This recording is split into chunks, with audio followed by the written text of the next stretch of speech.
Isabela Broadcast Center, himpilang tumatalakay sa mga proyekto at serbisyong tunay para sa tao.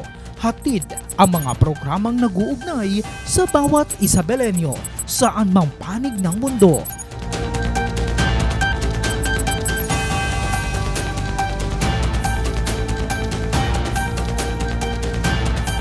Delivering in-depth, trustworthy, and objective news. Dito ka, konektado!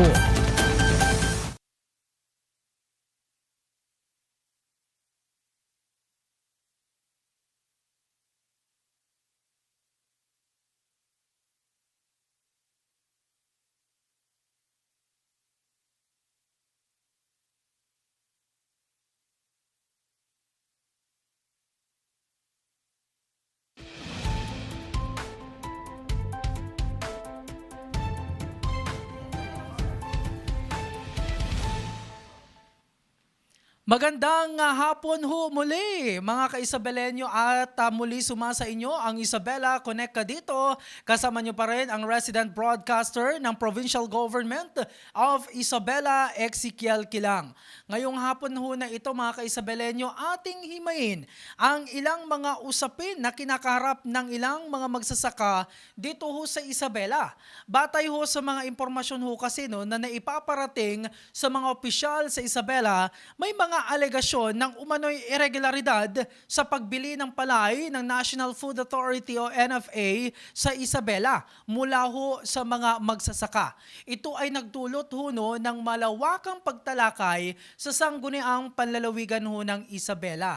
Sa atin ho mga viewer na hindi ho nakasubaybay dito ho sa mga pagdinig ho na ito, hayaan ho ninyo na atin hong hihimay-himayin, isa-isahin ho yung mga highlights sa natura hong pagdinig ho na ito. At sa mga serye ng committee hearing nitong August 11 and August 18, 2025, abay lumitaw ang mga paratang laban ho sa NFA. Ilan ho dito ho ang tungkol sa di umano'y hindi patas na pagbili, di umano'y pagsasamantala ng ilang traders sa mga magsasaka. Dito nga sa mga pagdinig ho na ito mga ka-Isabelenyo, kwinestyon ni Sangguniang Palalawigan Member Jose Bentot Panganiban ng 3 Distrito ho ng Isabela ang umano'y irregularidad sa palay procurement ng NFA Isabela sa naturang nga hong pagdinig, particular ng Committee on Agriculture dyan sa may bayan ng Ramon at sa bayan ng Gamu Isabela. Tinanong ang NFA Isabela Manager na si Ma'am Maria Luisa Luluquisen hinggil sa proseso ng pagbili ng palay mula sa mga magsasaka sa lalawigan.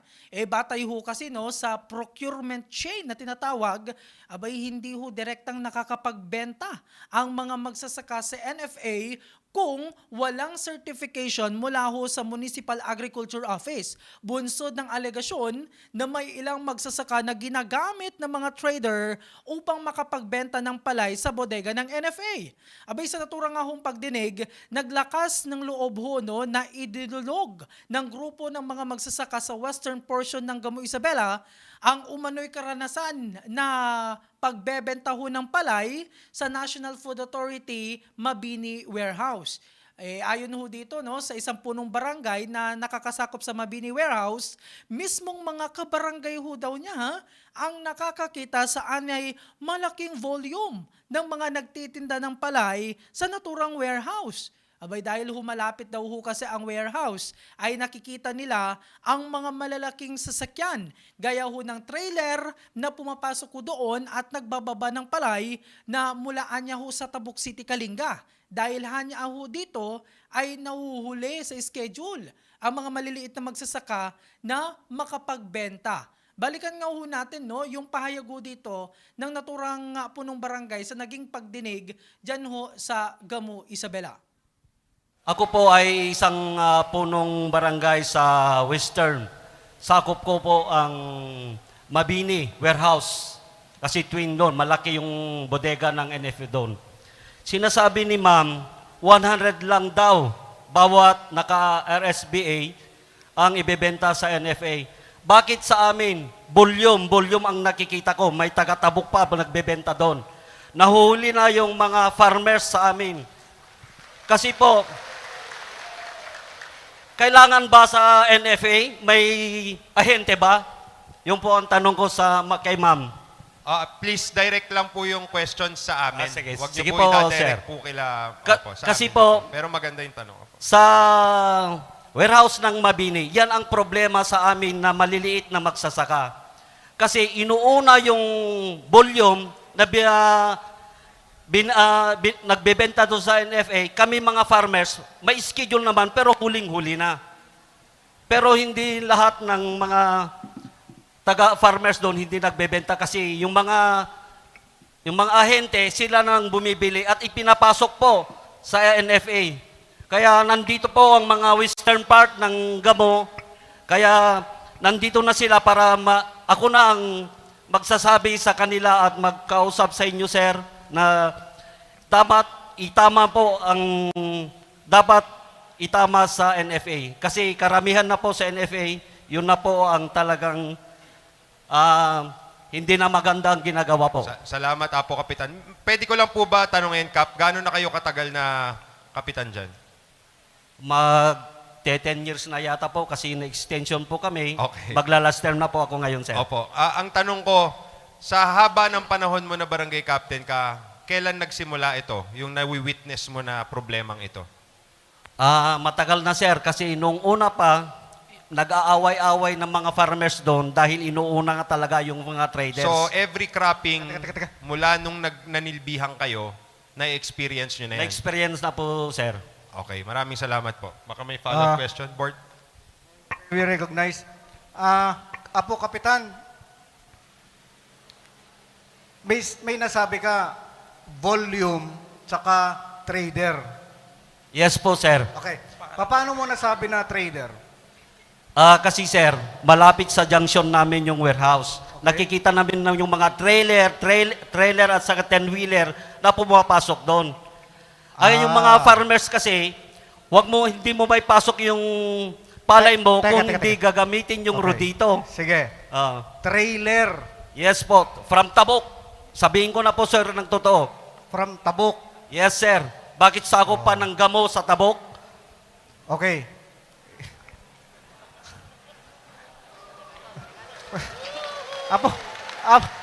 Apo Kapitan, bakamit idin nakitam, Ilocano ka? Yes, sir. Okay. Bakamit idin nakitam di trailer, sa nga gasot lang kargana. Napunpun mo, sir, nga mabalin nga sa gasot lata. Makita tayo mo, no, kasanok karga, titi trailer. Okay. So, Mga kababayan ko, magsalita sila, pero nahiya lang. wag po kayong mahiya, wag po kayong matakot. Kaya po natin ginagawa, so nga raramidin tayo dito apo nga hearing para malaman namin kung anong problema ninyo. Nandito yung mga taga-NFA para magawan natin ng solusyon. Hindi ho tayo naghahanap dito kung sinong may kasalanan. Ang pinaka-importante, magawan natin ng solusyon. Pero napaka-importante kasi nung sinabi mo eh. Una, Mr. Chair, trailer. Wala naman sigurong magsasaka dito sa Gamo na may trailer. At dati ko apo, manalon nga taga Gamo nga da trailer na. Wala. Wala po. Okay. Okay na sana, Mr. Chair, trader na taga Isabela. Pero ang sabi ni Apo Kapitan, trader pa na taga Tabuk. Yes po, taga-Tabok talaga yung nakita namin. O, paano mo nalaman, kasi very ano yung aligasyon mo eh. Paano natin malalaman, Apo Kapitan, nga taga Tabuk? Kasi, sir, yung mga taga-farmers, bakit nagtitinda yung taga-Tabok, sabi nila. Okay. Iso nga, siya, sir, depensa mo digiti kabarangay Okay. iti western part, taga-Tabok nga talaga. Te- Then may ahente pa sila. Aywan ko kung si manager at saka ahente kakutsaba. Oh. Ahente. Yes po, may ahente. Okay. Kasi, Mr. Chair, last hearing kasi, ang sabi ko, yung procurement chain is farmer, tapos yung MAU, saka NFA, dapat tatlo lang. meron bagong aktor, yung ahente. Allowed po, Mr. Chair, can I ask directly, allowed po ba na mag-ahente? Hindi naman siguro. No, Mr. Chair, hindi Okay. po allowed. No. Hindi allowed po, ano. Pero, paano po natin, kasi parang imposible talaga. How do we explain na ang magdi-deliver po is trailer? Yeah. Go ahead po. Pwede po. Opo. Kay Apo Kapitan and Mr. Chair, ang trailer po na nagpupunta sa lahat ng bodega po namin, yun po yung mga millers na kumukuha ng palay na nai-issue po para sa milling transactions, yung private milling contracts po. Sa last dry season po, nag-start din po kasi ang issuances namin sa milling ng April.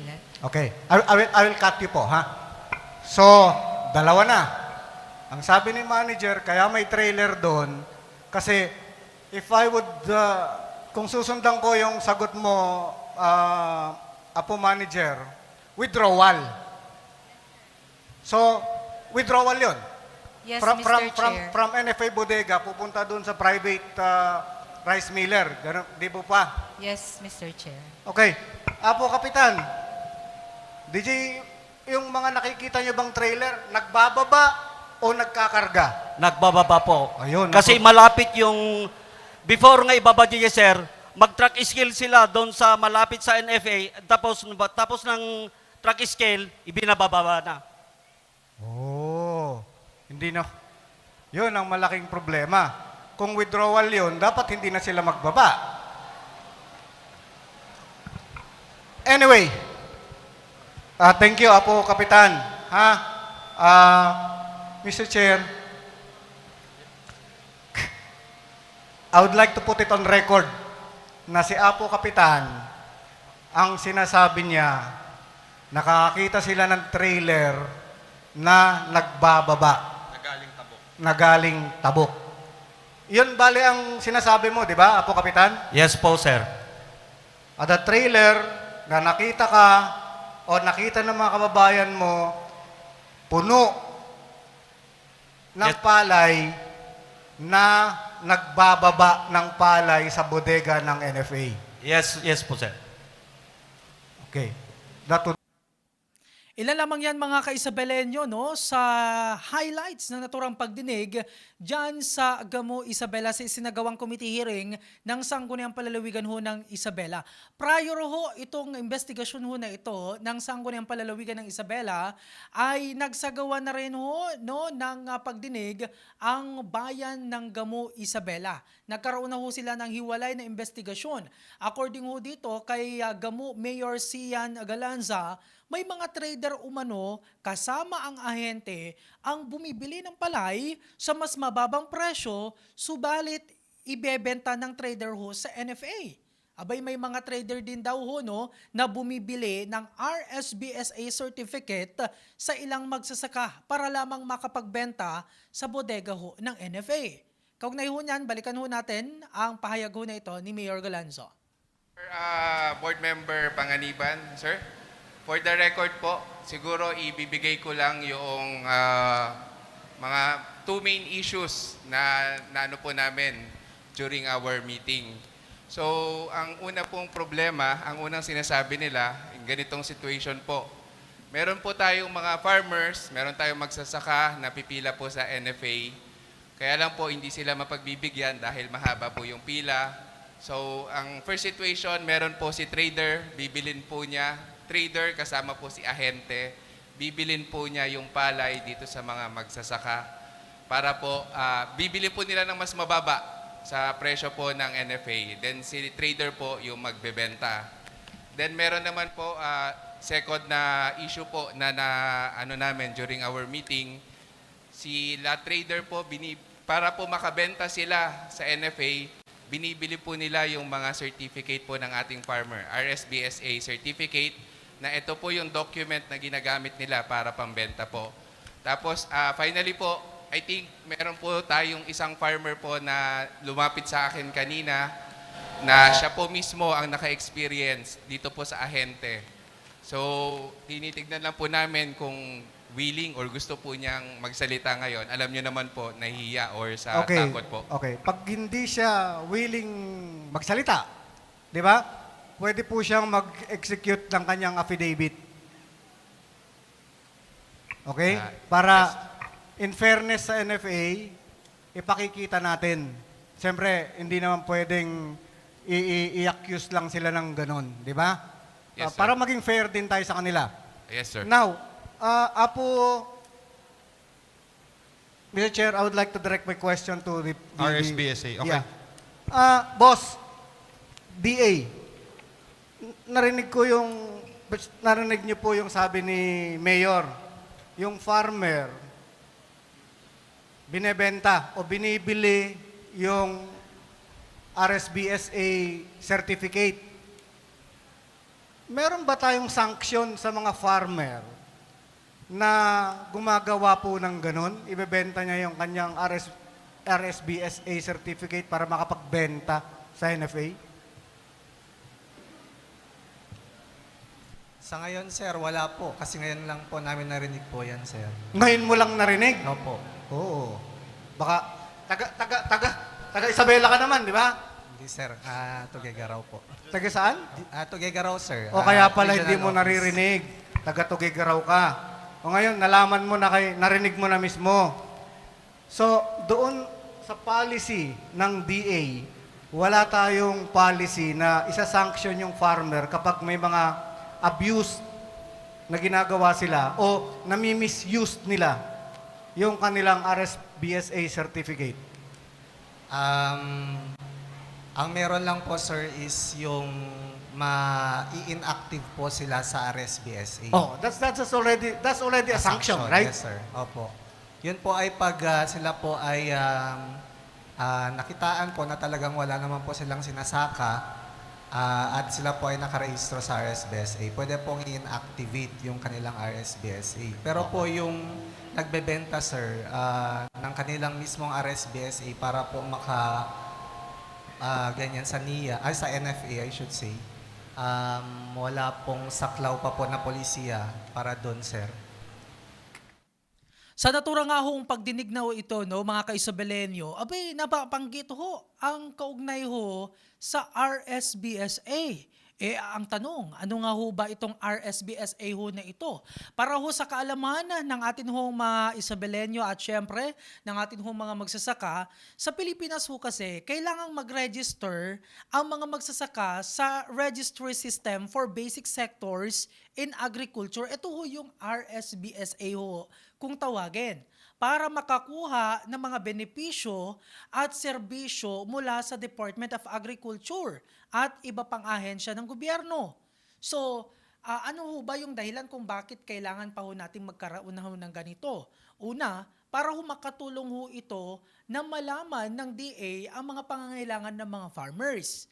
Pangalawa, makakapagbigay ho ito ng access sa mga programa tulad ho ng insurance, subsidiya at technical assistance. Makakatulong din ho ito para sa mas maayos na pagpaplano at implementasyon ng mga programa para ho sa sektor ng agrikultura. So, yun ho ang ibig kong sabihin ng RSBSA. At para humalinaw, balikan ho natin yung proseso ng pagbenta ng palay ng mga magsasaka sa National Food Authority at kung gaano nga ho ba kahalaga itong RSBSA na hawak ng mga magsasaka na ipinapakita sa NFA upang mabili ang kanilang mga aning palay. So balikan ho natin dahil ipinaliwanag ho ito ng NFA Isabela sa naging unang pagdinig dyan ho sa bayan ng Ramon Isabela. Pero sorry, backtrack ako ulit. So, you clarified kanina na RSBSA members lang ang pwedeng magbenta. At kanina sinabi ng MAU natin sa bayan ng Ramon na sinucertifyan daw muna nila bago po makapagbenta sa inyo. Correct po ba yun? Yes, Mr. Chair. When did this procedure start? In 2019 po, after the implementation of the rice tarification law. Okay po, ma'am. Ang concern ko po kasi, when I was mayor sa municipality of Etchague, marami kasing, concern sa akin yung mga farmers na sila mismo yung lumalapit sa amin na yung mga passbook nila is controlled by traders dahil sila yung nagpapautang. Kaya when they sell their products, syempre ang pagbebentahan nila ng palay nila is yung traders dahil sila yung nagpautang. Ngayon, nasosurrender ng ating mga farmers yung passbook nila at yung mga traders ang pumupunta sa NFA para ibenta kasama ng mga passbook nila. Ano pong masasabi niyo sa allegations po na yun? Mr. Chair, ang observation po namin, it is the farmer himself who is holding his own RSBSA stub or ID, who goes to the warehouse and he's the one securing his schedule, witnessing the weighing and claiming the payment. Kung yung trader po, wala pong pumapasok doon na trader. Basta ang hinahanap po namin, Mr. Chair, is the RSBSA kasi yun po yung pagpapatunay na talagang rehistradong magsasaka yung tao na nagpapakita sa amin doon na ini-interview po namin, Mr. Chair. Sa naturang pagdinig mga ka-Isabeleño ay giniit naman ni Board Member Totep Calderon na dapat maging istrikto ang pagbibigay ng RSBSA sa mga magsasaka upang matukoy kung sino lamang ang mga dapat na magbenta ng palay sa NFA at upang hindi maabuso o magkaroon ng exploitation. Pakinggan naman natin ang bahagi ng pagpapahayag na ito ni Board Member Totep Calderon. Sa aking pagkakaintindi dito na lahat ng mga farmers natin, be it rice, corn, tobacco, and fisher folks, kasama po dito at qualified na maging benepisyaryo ng RSBSA. Tama po ba? Opo. Meron pa nga pong pang-apat yung agri-youth po natin. Okay. So, sa tingin po ba natin, sa nagiging issue natin dito, sa pagbibenta at pagkakaroon ng mga pribileyo ng ating mga rice farmers na supposedly silang mga lehitimo na mga rice farmers ang makapagbenta doon sa NFA. Ang lumalabas kasi dito ngayon, kung lahat ay qualify, kailangan siguro nating i-revisit yung mga magko-qualify na mga benepisyaryo na limited doon lamang sa atin pong mga rice farmers. Kaya nga po, napaka-crucial ng ating MAU para sa mga validation and cross-validation na tinatawag. Yun po tayong maglimita dito siguro. Patungkol doon sa issuance ng ating mga MAU na certification na sila lang ang dapat na makapagbenta. In that case, mamiminimize natin dito yung tinatawag nating abused and exploitation nung ibang sektor ng ating agriculture na kasama dito sa RSBSA. Yun lamang po siguro. Salamat. Mga ka-Isabeleño, sa mga serye nga ng pagdinig ng Sangguniang Palalawigan ng Isabela, plano ngayon ng NFA Isabela na alamin ang isang magsasaka na nais magbenta ng palay at kung ito po ba ay nagtatanim mo talaga ng palay at kung ilan ang inaasang aanihin nito. So hiniling naman nila ang kooperasyon ng mga local government units sa pamagitan ng mga municipal agriculturists upang i-verify ang mga impormasyon na isinusumite ng mga magsasaka para maiwasan na yung ganitong issue. So pakinggan natin yung pahayag dito ng NFA Isabela. Procedure nyo on how to safeguard it. Kasi nga po, nandito nga po tayo, tandaan natin para proteksyonan natin ang ating mga magsasaka. tinutulungan po namin kayo kasi syempre may mga aligasyon sa inyo. So papaano natin sasagutin ngayon yung mga aligasyon na ito kung ang magiging basihan lang natin na humarap kasi sa amin, ito ang procedure namin, pero anong ebidensya natin na talagang humarap po sa inyo at talagang nakita nung mismong aktwal na may passbook na yung pagtimbang at pagbili po sa kanila ng produkto nila. Kasi nabanggit nyo rin po kasi isa kanina na ito marginalized farmers natin. Wala silang capacity, lalong-lalo na magdala ng produkto nila sa mga warehouses po ninyo. Siyempre, umaasa rin sila sinong kakausapin nila, but the traders, para alalayan sila. Kaya, please, wag nyo rin po sa amin sabihin na walang trader na pumapasok sa inyo. Kasi usually, sila din po. Kasi maging tapat lang po tayo sa isa't isa. Kasi nandito nga po tayo para maging honest. Like you mentioned earlier, you wanted moving past that na let's move forward and let's look at it in a way kung paano natin isi-safeguard or po-protection ng ating mga magsasaka. So that's why I'm asking these questions. Hindi para anuhin kayo It's more of tingnan natin paano natin lalong mapagpapatibay, maproteksyonan yung mga magsasaka natin.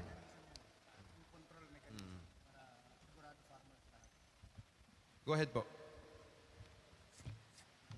Mr. Chair, moving forward po,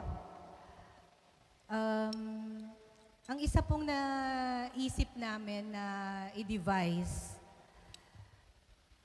para ma-ensure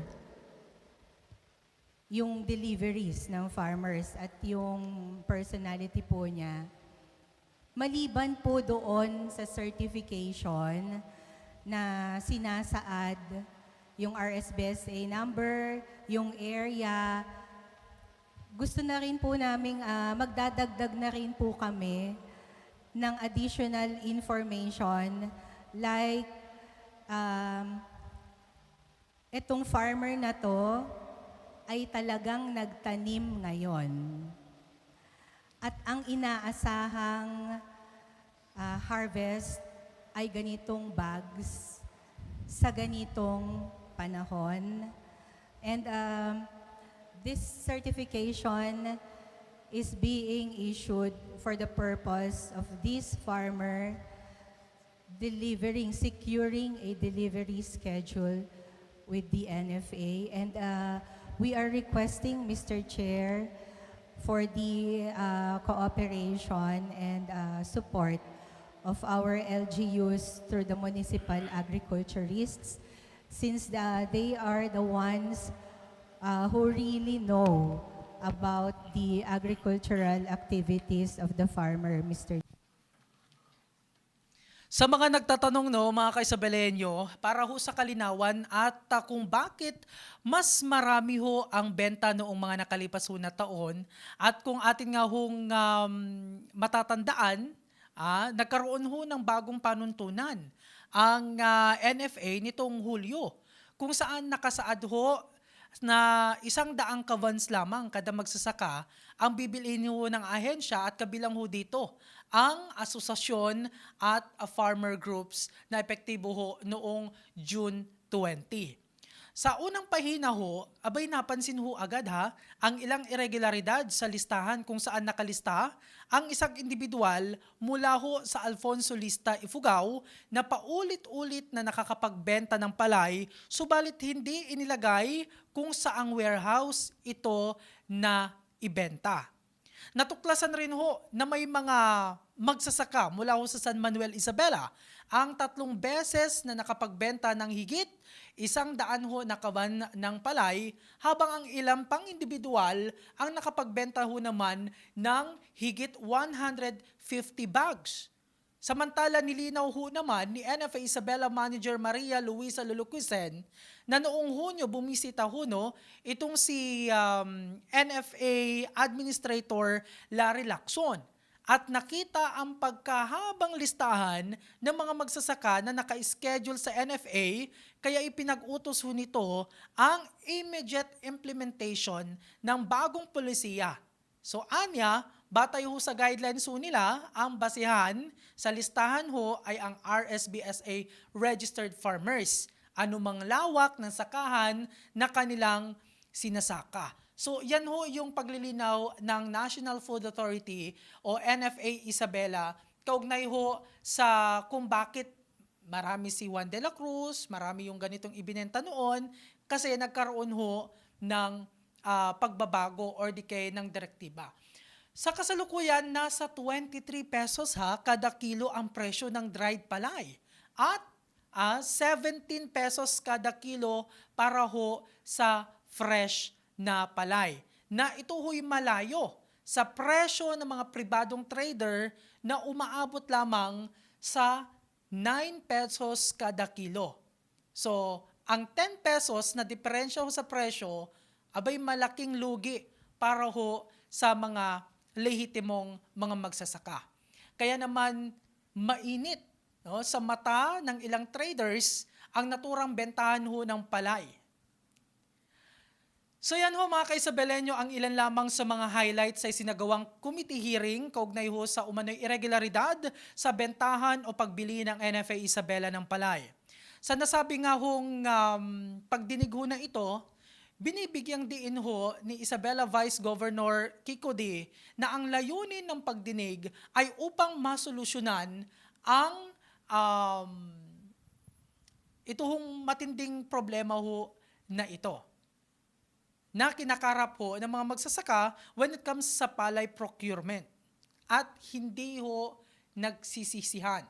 Tinitiyak din ho ni Vice Governor Kiko D na kasama ho siya hanggang sa matapos ang pagdinig upang masigurong maipaglaban ang kung anong nararapat para ho sa mga magsasaka, gayon din na tinitiyak ho niya na tutulungan ho nila ang NFA Isabela para mahabol kung sino ho ang mga dapat na papanagutin. Bagaman may mga alegasyon na anomalya, mahalaga rin hong tignan ang mga hakbang na ginagawa ho ng NFA para matiyak ang transparency at fairness sa kanilang procurement process. Sa isang banda, may mga magsasaka na baka nakaranas ho ng hirap sa proseso ng pagbili dahil sa mga kinakailangang certification at validation. May posibilidad na ang mga maliliit na magsasaka ay nahihirapang makipagkompetensya o makakuha ng patas na presyo dahil sa mga sistema ng pagbili ng NFA. Mga ka-Isabelenyo, sa isinasagawang pagdinig ho ng Sangguniang Panlalawigan ng Isabela, kaugnay sa mga nasabing alegasyon sa irregularidad sa palay procurement ng NFA, mahalaga na bigyang diin ang karapatan ng bawat mamamayan ng Isabela na malaman ang katotohanan.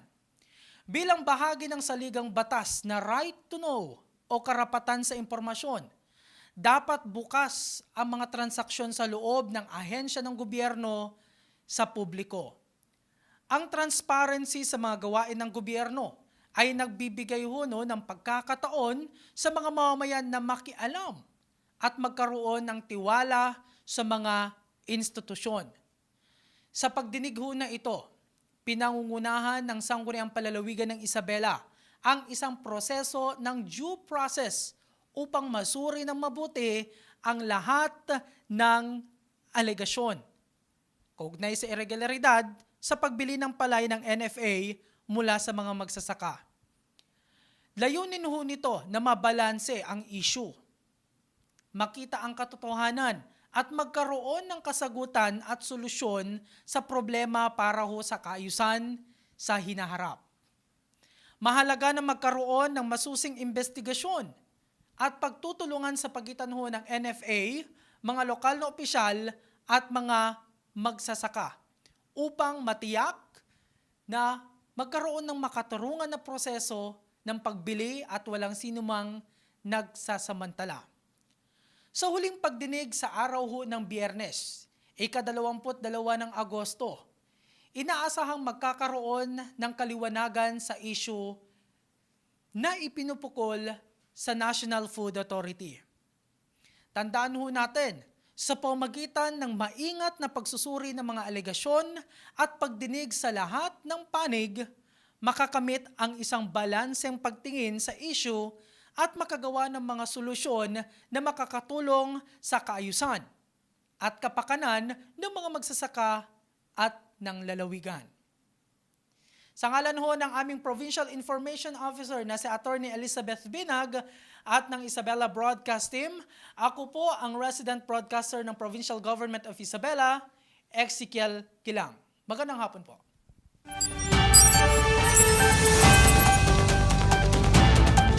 Isabela Broadcast Center, himpilang tumatalakay sa mga proyekto at serbisyong tunay para sa tao.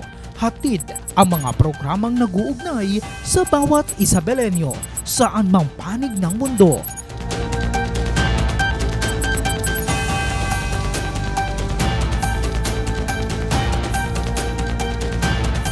Delivering in-depth, trustworthy, and objective news.